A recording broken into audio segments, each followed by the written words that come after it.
فرعون کی باندی کا رلا دینے والا سچا واقعہ۔ فرعون کی باندی کا محبت الہی میں تکلیف برداشت کرنا۔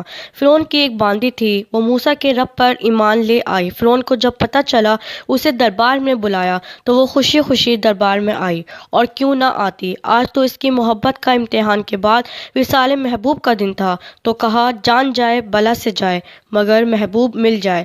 فرعون نے کہا کہ کیا تو کسی اور خدا کی عبادت کرنے لگی ہے؟ فرمایا کہ ہاں، ضرور یہی بات ہے۔ اچھا، اس خدا کو چھوڑ دے اور میری خدائی کا قرار میرے سامنے کر لے۔ فرمایا یہ تو قیامت تک نہ ہوگا۔